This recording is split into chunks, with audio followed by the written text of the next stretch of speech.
I ran out of my gold accessories, which was the whole reason why I did my hair like this, and now I'm upset because it doesn't have the razzle dazzle that I was expecting. But it'll do.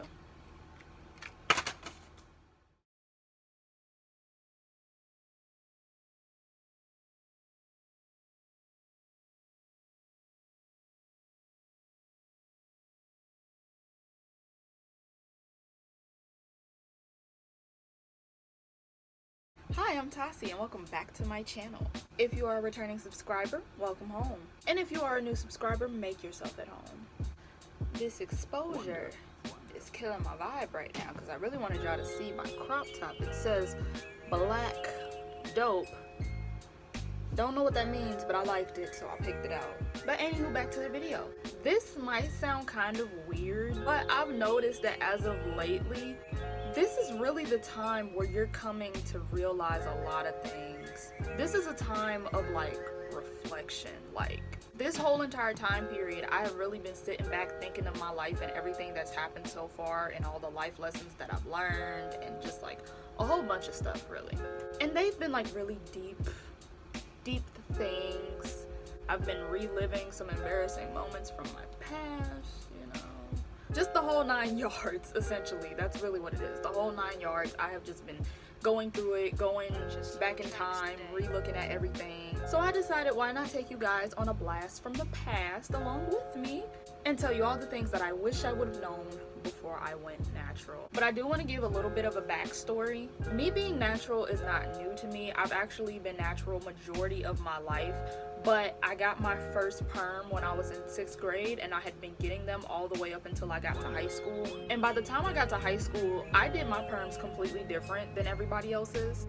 I would get mine like every 3 months because my hair grows super fast and super thick, but it's manageable for the most part depending on how short the new growth is. So for me, I never had to get it done every single month. It would just be every other month or every 3 months. So for the most part, I'm actually very accustomed to managing my own hair and doing my hair naturally.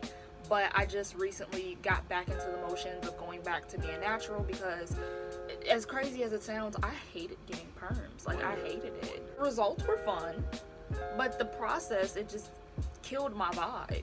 So I just wanted to put that out there because I have been natural. I've been natural for a majority of my life. So when I say I went back to being natural, that's essentially what I mean. I've always been natural, took a break from being natural, been semi-natural, then went back to fully being natural. But the thing about it is, majority of my life, my mom has been responsible for my hair. My mom is the one that has always been doing my hair. I did not really start doing my own hair until I went off to college. So like by the time I hit like 18, 19 years old, that's when I started trying to teach myself how to actually touch my own hair. Like I'm not kidding when I tell you that I couldn't even put a ponytail in myself. Like I had no clue what to do. My mom has always been my support system as far as my hair. So all of these things that I'm going to list, these are probably things that people been knew, and I didn't know it because I had never been responsible for my own hair. So yeah. So with that being said, let's get into the video.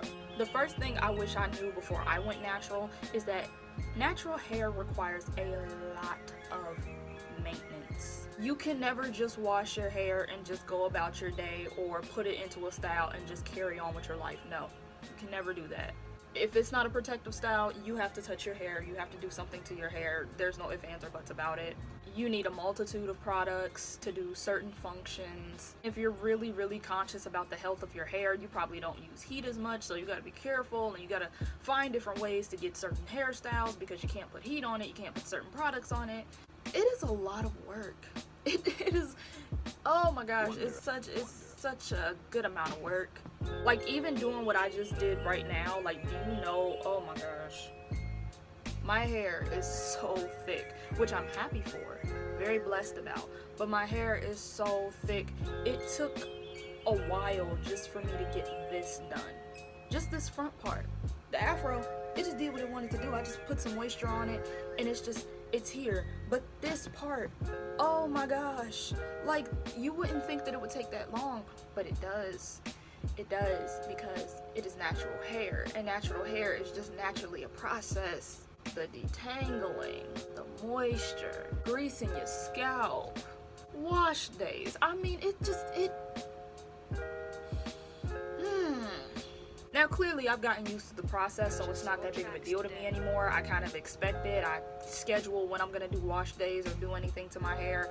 But I'm telling you, when I first got into this game, oh my gosh, I was so irritated, so stressed out, so tired. I didn't want to do it anymore. But that is the beauty of having natural hair. That way, when you see your results compared to in the past, you can be proud of yourself because you earned it on your own. So that's kind of a plus. Another thing that I wish I would have known before I went natural is that, oh my gosh, you will use way more products than when your hair was relaxed.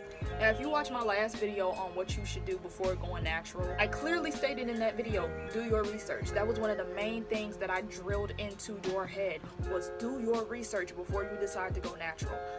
I wish I would have done my research before I decided to go natural.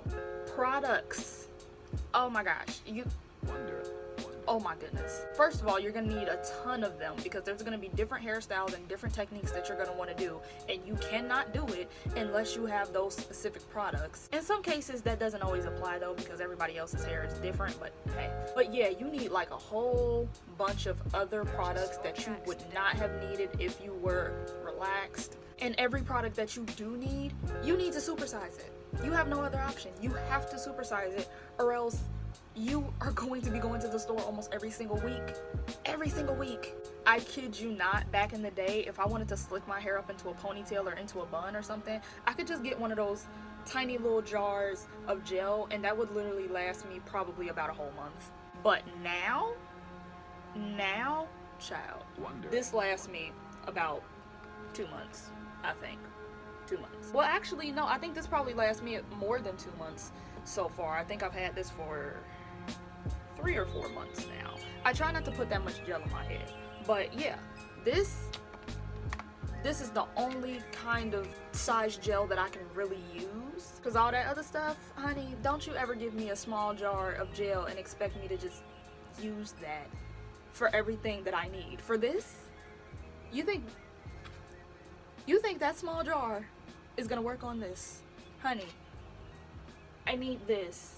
And honestly, sometimes I prefer Echo, but this was cheaper than Echo at my local hair supply, so this is what I'm working with. And to be honest, Echo kind of leaves my hair flaky sometimes, so I have a love-hate relationship with her, but she's way lighter on my hair than this. But hey, it was cheaper, so I just got it. Back in the day, whether it was wash day or whether I just wanted to put conditioner in my hair, oh, I could get like a regular size shampoo bottle, call it a day. Today, I need her. Look how big she is. She's bigger than my head, and my head's huge. I need sis. I need something to be this size, and if it's not this size, I'm going to die. It smells good. I'm being a creep, I'm sorry. Even with grease and oils, you think you're finna get like a little tiny tub and that's gonna last you a long time? No. Everything is now supersized. Every single thing. And sometimes supersize costs supersized money. I wish I knew that. I really wish I would have known that. I really do. But I know now, and that's the beauty of growth. The other thing I wish I would have known before going natural is that you need headbands, not hair ties, headbands. Cause child, them little cotton ball looking hair scrunchy thingies, it's not gonna work. It's just not gonna work.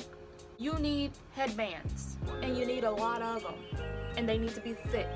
Now you can use regular normal size hair ties, but they have to look like this. If they don't look like this, they're not thick like this, don't buy them because they will tear your hair out. Always get them super thick and make sure that they're this material and they're about this wide if you are gonna get regular hair ties. But if you're trying to make styles like the puff or the pineapple and all that other stuff, yeah, child, you can't do that with this. This is not gonna happen. This is not realistic. It's not gonna work if you just use this. You are going to need headbands. Honestly, I need to buy more headbands. Look at this. This is, I don't even know how many this is. This is about 4 different no, this is 3. Yeah. This was clearly my favorite headband to use when I put my hair into a puff. Well,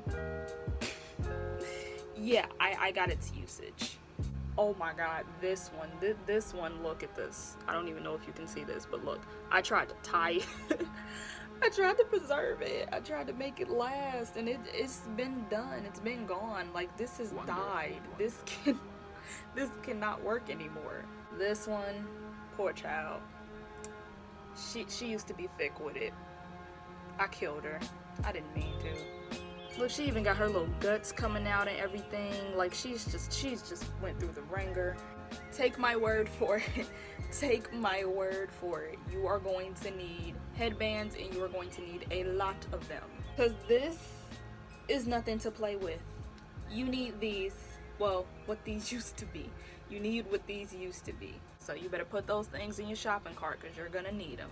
Another thing that I wish I knew before I went natural is that there is a science to being natural, or just doing your hair, period. I mean, in all honesty, hair is technically a form of science. You do have to know a thing or two. But being natural is just like, you literally have to know a lot of information that you would have never paid attention to if you were relaxed. Now, see, me personally, my mom is actually a licensed cosmetologist, so I've pretty much been around hair, natural hair, silky hair, straight hair, all of that. Like, I pretty much know a thing or two about hair. But like I said, being natural is completely different, and this was back in the early 2000s where it wasn't too many people that were natural, and we didn't have that many natural hair care products back in the day that worked for everyone. So now that we're in this new day and age where we know a little bit more and we have better technology and better products, I've learned as I've went along. But yeah, ever since the beginning of time, natural hair has always needed like a different process, a different everything. One of the things that I do, which I never used to do before, I look at the ingredients that are on the products. I look at them all the time because I want to know like what is actually being put into my hair and into my scalp, because certain ingredients can actually affect if your hair gets thick, if it grows, if it doesn't grow. Then there's certain products where you can't use them together because they might end up being flaky, or it might leave residue on your hair. Like, there's just so many different reasons as to why you can't put them together. Then there's certain products where you can put them together, but you have to know which one they are. Like, one of the things that I just recently learned, and I'm not even kidding, if you mix your gel and whatever leave-in conditioner or moisturizer you have and it becomes clumpy, that means they can't exist together. I did not know that there were tons of people that have been putting their moisturizer and their gel together, and that's why their curls have been so defined. Because I was wondering how, because I could never do it. I found a leave-in conditioner that actually defines my curls without me having to put it with gel, but I always wondered how they did that and why they always use gel before leave-in conditioner. But it turns out if you mix it together and it's clumpy, that means it's not gonna work together. But if you mix it together and it still has a creamy consistency, it works perfectly together.